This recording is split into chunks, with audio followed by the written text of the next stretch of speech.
அஸ்ஸலாமு அலைக்கும் ஃப்ரெண்ட்ஸ், சூப்பரான மூளை ஃப்ரை ரெசிபி பார்க்கலாம். இதுக்கு 2 டீஸ்பூன் போல் வீட்டில் அரைச்சி குழம்பு தூள் சேர்த்துருக்காங்க. கூடவே 1 டீஸ்பூன் போல் மிளகாய்த்தூள், 1/4 டீஸ்பூன் போல் மஞ்சள்தூள், அரை டீஸ்பூன் கரம் மசாலா, அரை டீஸ்பூன் மட்டன் மசாலா சேர்த்துட்டு 1 டீஸ்பூன் இஞ்சி பூண்டு பேஸ்ட்டு, தேவையான அளவு உப்பு சேர்த்துட்டு தேவையான அளவு தண்ணி ஊற்றி நல்லா திக்கான பேஸ்ட்டாக மசாலா நல்லா மிக்ஸ் பண்ணி எடுத்து வச்சுக்கலாம்.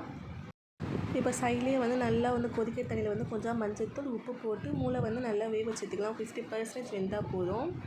அதை எடுத்து உங்களுக்கு எந்த சைஸ் வேணுமோ அந்த சைஸில் கட் பண்ணி எடுத்துக்கலாம். இந்த மசாலா கூடயே சேர்த்துட்டு ஜென்டலாக மிக்ஸ் பண்ணி எடுத்துக்கணும். நம்ம ஒன்று ஒன்றா சேர்த்து மசாலா தடவணும்னு சொல்லி அவசியம் கிடையாது. எல்லாமே சேர்த்து நல்லா மிக்ஸ் பண்ணிக்கலாம். உங்களுக்கும் மூளை ஃப்ரை பிடிக்குன்னா கண்டிப்பாக இந்த வீடியோ லைக் பண்ண மறந்துடாதீங்க. அப்படியே மிக்ஸ் பண்ணி எடுத்துகிட்டு 5 to 10 minutes இல்லை 15 minutes நீங்கள் ஊற வச்சாலே போதும். நல்லா மசாலா ஃபுல்லாக போட்டாகி வந்துடும்.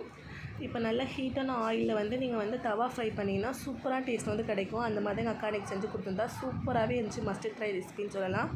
கண்டிப்பாக ட்ரை பண்ணி பார்த்துட்டு சொல்லி கமெண்ட் சொல்லுங்கள். இந்த வீடியோ பிடிச்சிருந்தா லைக் அண்ட் சப்ஸ்கிரைப் பண்ணுங்கள். அடுத்த வீடியோவில் பார்க்கலாம். பாய்.